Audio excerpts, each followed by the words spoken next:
세상에 여러 거지근성을 보았지만 제 전남편만한 사람은 또 없던 것 같아서 이렇게 사연 적어보내봅니다. 이혼한 거 자랑 아닌 거 알아요. 벌써 이혼한 지도 10년이 넘은 40대 여자입니다. 이렇게 이야기한들 이미 10년이나 더 된 이야기. 달라지는 것 없는 것도 알지만 그냥 제 속이라도 후련해질까 싶어 이렇게 사연을 보내기로 결심하게 되었습니다.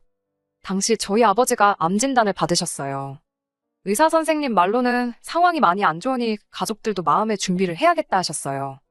요즘은 뭐 치료법이 많이 좋아져서 생존율이 대폭 올랐다고 하는데 그때는 그냥 시한부 선고나 마찬가지였었거든요. 아버지께선 갈 땐 가더라도 딸내미 시집가는 모습은 보고 가야겠다며 삶의 의지를 꺾지 않으시고 그 힘든 항암 치료도 견디시고 그러셨죠. 당시 저는 30대 초반이었고 사실 결혼에 대해서는 딱히 큰 흥미가 있지는 않았어요. 20대 후반에 만나던 남자랑 결혼 생각까지 가지고 있었는데 워낙에 안 좋게 끝나서 한동안 연애를 하지 않았고 혼자 지내는 게 익숙해지다 보니 요즘 세상에 결혼이 필수는 아니구나 하는 생각을 갖기 시작하던 차였거든요. 그런데 아버지께서 저렇게 되니 저도 생각을 고쳐먹을 수밖에 없었어요. 하지만 결혼이라는 게 제가 하고 싶다고 해서 바로 다음날 올릴 수 있는 게 아니잖아요.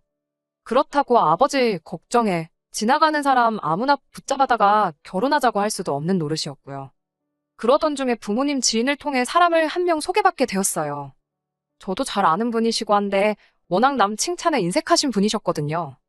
그런데 사람이 너무 괜찮다고 난리를 치면서 칭찬을 하시길래 저도 살짝 흥미가 생겼고 그렇게 소개 자리에 나가게 되었습니다. 그때 만난 게 남편이었어요. 칭찬이 자자했던 것 치고는 첫 인상이 굉장히 비호감이었어요. 저도 결혼을 염두에 두고 나간 자리였고 남편도 지인분에게 결혼을 전제로 만나는 소개 자리라는 사실을 듣고 나와서 그런가 처음부터 자기 어필에 아주 열중이더라고요. 모아놓은 돈이 얼마나 있다고 자랑처럼 이야기하는데 실제로 남편이 모아놓았다던 돈의 액수만 두고 본다면 직장생활 연차수 치고는 상당히 많은 금액이었습니다. 자랑거리라면 자랑거리겠지만 솔직히 저도 월급 받는 회사원이었는데 조금만 생각해보면 그게 무조건 좋다고 할 수 없는 상황이었지요. 머리 조금만 굴려봐도 이 사람이 그 돈을 어떻게 모았는지 너무 뻔히 보이는 거예요. 정말 최소한의 소비만 하면서 돈을 모으지 않고선 모을 수 없는 액수였거든요.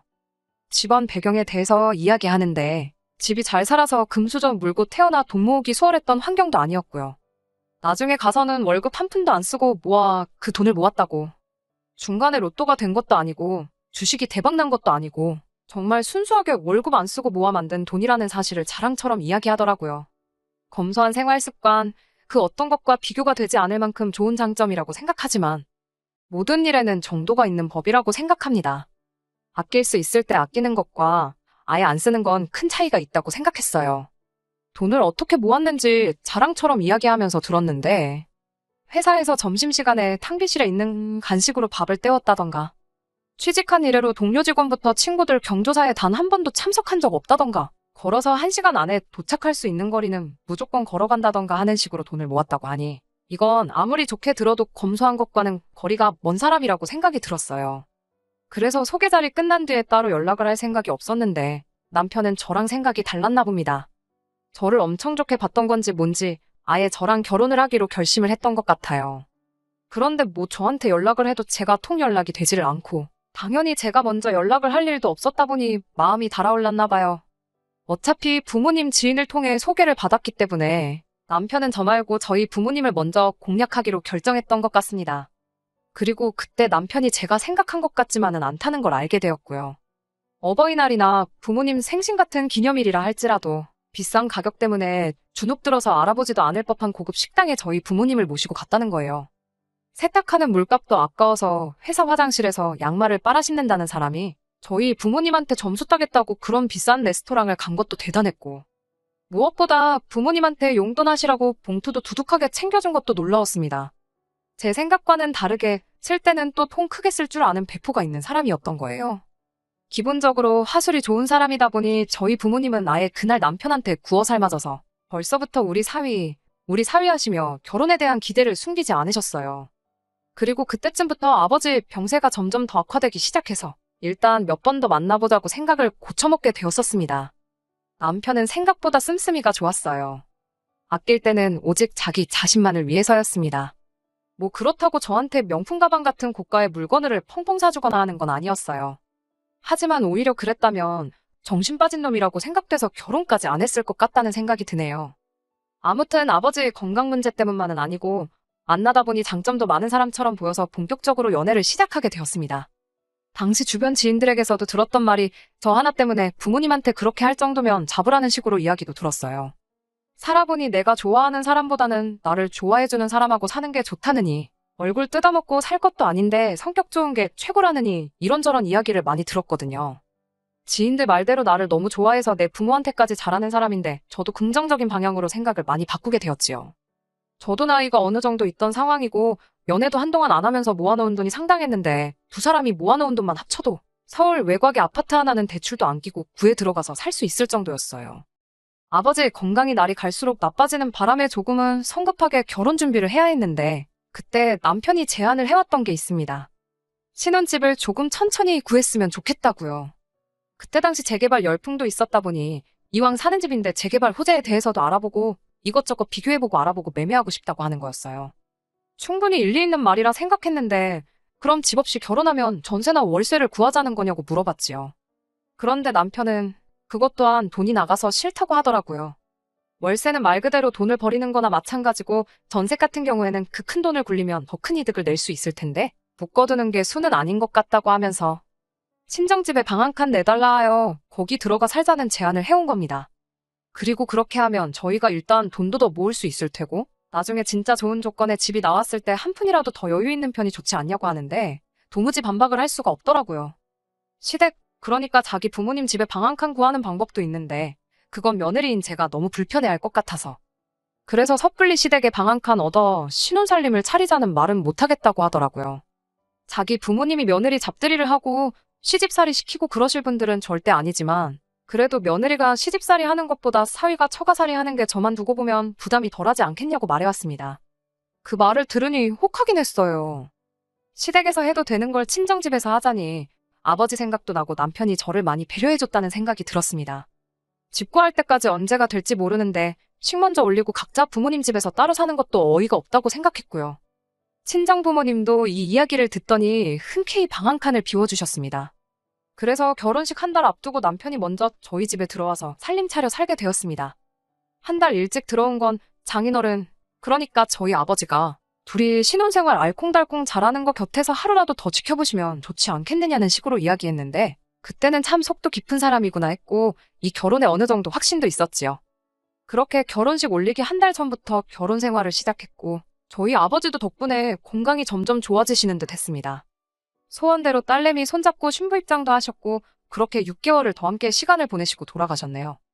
마음의 준비를 이미 하고 있던 터였지만 준비가 돼 있어도 그렇게 아버지가 떠나가시니 마음이 허한 건 여전하더라고요. 집안 곳곳에 아버지 흔적도 보이고 저도 저지만 어머니가 워낙에 힘들어하셨어요. 그리고 진짜 사건은 아버지가 돌아가시고 얼마 지나지 않아서 일어나게 되었습니다.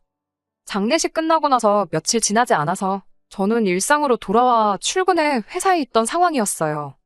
그러다 어머니에게서 전화가 한 통 걸려오게 되었는데 어머니 목소리가 약간 다급한 게 무슨 일이 난 건가 싶더라고요.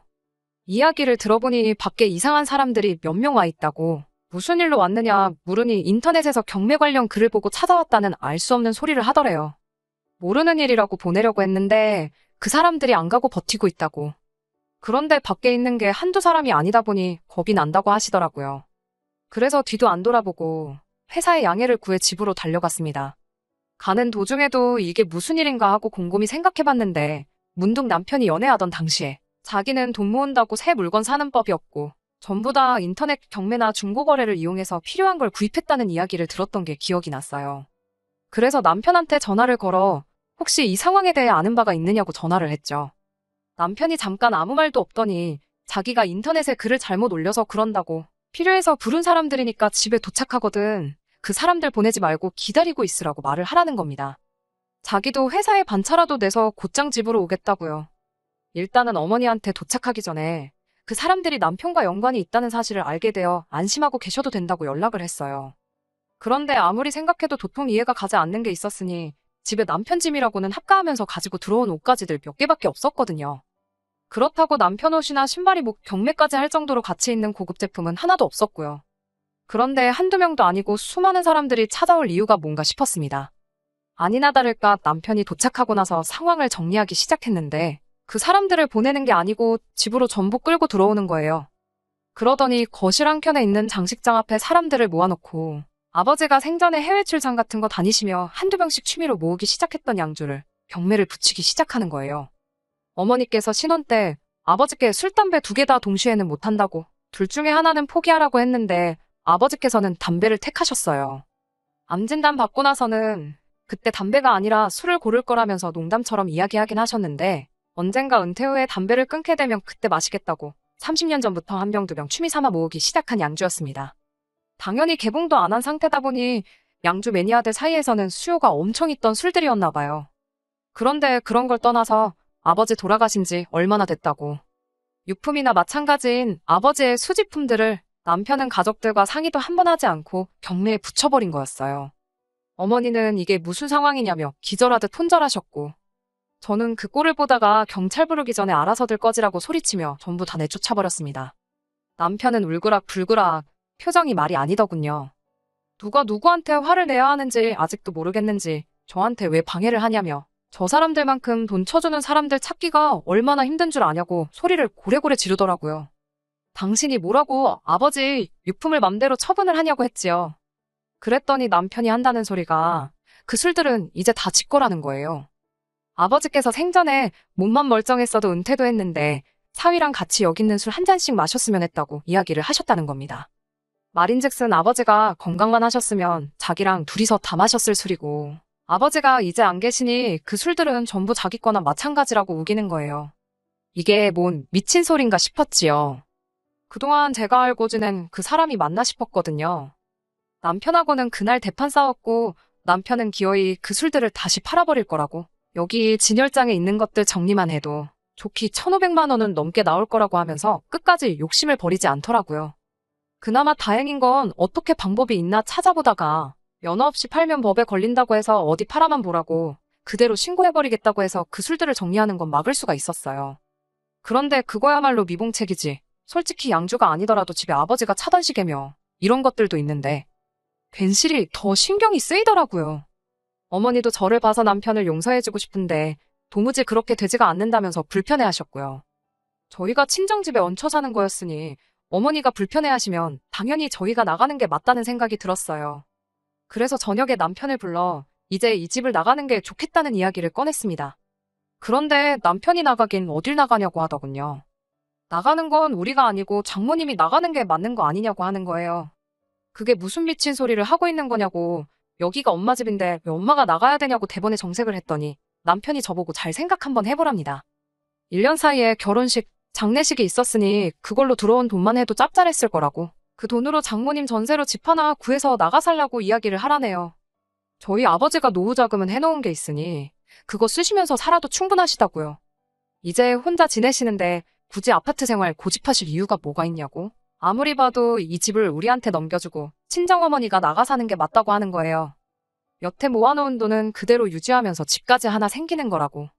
자기 말만 잘 듣고 따라오면 저를 부자 만들어주겠다고 하더군요. 소름이 쫙 돋았습니다.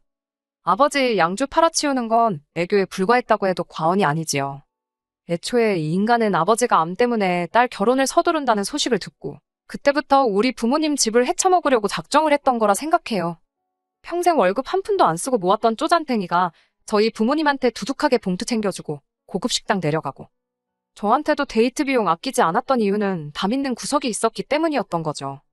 애초에 남편은 자기가 모아놓은 그 몇 푼 안 되는 그 액수에 눈이 멀어 평생 돈 한 푼 쓰지 못하는 삶을 살고 있던 어리석은 사람이었던 거죠. 자기가 결혼 전에도 돈 많이 모아놓았던 거 기억 안 나냐는 걸 자꾸 강조하면서 자기 말대로 하자고 저를 설득하려고 드는 겁니다. 부자 만들어준다는 소리가 뭔가 싶었어요. 부모네 쫓아내고 그 집을 차지해서 되는 부자. 별로 되고 싶지도 않았습니다. 그래서 남편한테 한마디 했어요. 그렇게 부자 되면 좋냐고. 네 부모였으면 그렇게 했겠냐고요. 말 맞다나 네가 남들보다 월급 좀 아끼고 잘 모아놨다 뿐이지. 네가 부자는 무슨 부자냐고. 너 진짜 부자 본 적 없냐? 맘만 먹으면 네가 모아놓은 돈 하루아침에 아니 눈 깜짝할 사이에 써버릴 수 있을 정도인 부자가 세상에 널리고 깔린 거 모르냐고 했어요. 너 같은 놈한테는 이혼 말고는 다른 방법이 보이지 않는다고 이혼하자고 했는데 남편이 이혼 안 해줄 거라고. 이혼해주길 바라면 위자료를 가지고 오라면서 그 상황에서도 돈 한 푼 더 뜯어낼 생각밖에 없더군요. 위자료야 남편 희망사항이었고 애초에 유책 배우자가 남편인 게 인정이 되기도 했고 소송전으로 들어가면 남편도 손해가 클 거라 생각했는지 별 어려움 없이 이혼을 할 수 있었습니다. 그리고 영영 소식도 모르게 살기로 하고 10년 세월이 지나 지금에 왔습니다. 그리고 얼마 전 부모님을 통해 저에게 남편을 소개시켜줬던 분에게서 남편 소식을 전해 듣게 되었어요. 남편과 이혼하게 되면서 어떻게 그런 사람을 소개를 시켜줄 수 있느냐며 한바탕 한 뒤였고 그 분과도 연락을 끊었던 상황이었기에 정말 의외의 연락이었습니다. 어머니와 같이 그 지인분을 만났는데 그 자리에 남편을 데리고 나왔더라고요. 10년 세월 얼마나 또 쫄쫄 굶어가며 월급을 모은 건지 얼굴에 욕심은 그대로였는데 피골이 아주 상접해 있더군요. 뻔뻔하게도 10년 만에 나타나서 한다는 소리가 저랑 재결합을 하고 싶다는 말을 꺼내는 거예요. 마음 같아서는 앞에 놓여있는 병으로 한 대 후려치고 싶은 거 참고 있는 거라고 그딴 헛소리 하려고 자리를 만든 거면 그냥 일어나겠다고 했지요. 그랬더니 남편이 저와 어머니 앞에 무릎까지 꿇으면서 자기 좀 살려달라는 겁니다. 돈 모으는 것 말고는 아무 관심도 없던 사람이 지난 10년간 어떻게 살았겠어요? 똑같이 월급 아껴가며 모으고 살았나 봅니다. 그렇게 원래 가지고 있던 돈에 10년간 모은 돈이 상당했었나 봐요. 주변에 알고 지낸 사람들 중 몇 명이 주식으로 대박이 났는데 원래는 자기보다 모은 돈도 없이 빌빌거리던 놈들이 갑자기 부자가 되니 배가 아팠다나 봐요. 그래서 남편도 처음으로 주식에 손을 대기 시작했는데 주식에 돈만 넣어서 너도 나도 부자가 되면 이 세상에 가난한 사람이 어디 있겠나요? 뭣도 모르고 들어간 주식이 작전주였고 그 작전주에 물려서 평생의 트로피나 다름없던 저축을 몽땅 날려버렸다고. 그 돈을 다시 만들겠다고 대출이며 사금융까지 받아다가 날려먹고 저와 이혼 후 지내던 전시부모님 집으로 담보대출까지 받았다 또 날려먹어서 지금 빚더미에 올라 아주 죽지 못해 살고 있다는 거예요. 재결합은 자기도 얼토당토하는 소리인 걸 알았는지 지금 자기가 비빌 곳이 저밖에 생각이 나질 않는다며 다른 건 몰라도 10년 전에 저희 부모님께 드렸던 그 용돈 그 액수만큼이라도 돌려달라는 겁니다. 돌려주기 싫으면 필려라도 달라고. 자기가 금방 주식으로 다시 대박을 내서 금이환영해서 저한테 다시 재결합하자 묻겠다고 하는데 이 인간이 평생 자랑거린 그 돈 몇 푼 잃고 아주 폐인이 돼버렸구나 싶었어요. 대박을 내서 억만장자가 되든 말든 그건 내 알바 아니라고. 내 눈앞에 두 번 다시 나타나지만 말아달라고 했는데 마지막 수단까지 거절을 당해버리니 남편이 눈에 뵈는 게 없었는지 너 때문에 이혼남이 돼서 재혼도 못하고 이렇게 살고 있는 거라고. 따지고 보면 지금 빈털터리가 된 게 다 내 탓이나 마찬가지니 제가 응당 책임을 져야 한다고 막무가내로 나오는 겁니다. 그 말이 끝나기 무섭게 어머니께서 앞에 놓인 물컵을 들어 남편한테 끼얹어버리더니 지갑에 가지고 있던 5만 원짜리 몇 장을 같이 던져버렸어요. 이 돈 받고 떨어지라고. 그리고 앞으로 내 앞에, 내 딸 앞에도 나타날 생각 말라고. 다음에 만나는 날에는 무슨 일이 일어날지 아무도 모른다고 한마디 하시니 개거품을 물고 발을 동동 구르던 남편이 아무 말도 못하고 고개만 숙이고 있대요. 지인분한테도 다음에 내가 당신을 만나면 그건 다른 게 아니고 당신 장례식장일 거라고. 10년 만에 나타나 나와 내 딸 앞에 무릎을 꿇고 빌어도 모자랄 판에 만나서 한다는 소리가 고작 이거냐 말하고 자리에서 일어났습니다. 10년이라는 세월 동안 다 잊었다고 생각했는데 그때 먹이지 못한 한 방을 이렇게 먹여버리니 그렇게 속이 후련할 수가 없더라고요. 인과응보라는 게 진짜 있는 것 같습니다. 그깟 푼돈 앞에 아버지와의 추억을 허락도 없이 팔아치우려 하고 나아가선 저희 어머니까지 내쫓아버리고 그 돈으로 호의호식 하려고 했던 못된 신부가 쌓이고 쌓여 이렇게 남편에게 돌아왔구나 싶더라고요. 이혼녀 딱지 붙어서 새 출발 못한 건 저도 마찬가지입니다. 하지만 그걸 저는 누구의 탓이라 하고 싶지는 않네요. 애초에 생각해보면 결혼 욕심도 크게 없었고 혼자서도 이렇게 잘 지내는데 딱히 새로운 사람을 만나 괜히 스트레스 받으며 살 필요도 없을 것 같아요. 앞으로 제 생각이 어떻게 달라질지는 모르겠지만 그때까지는 지금처럼 어머니와 함께 인생 즐기며 살 생각입니다. 끝까지 들어주셔서 감사합니다. 오늘의 사연은 여기까지입니다. 구독과 좋아요, 알람 설정 부탁드리고 더 좋은 사연으로 다시 찾아뵙겠습니다. 감사합니다.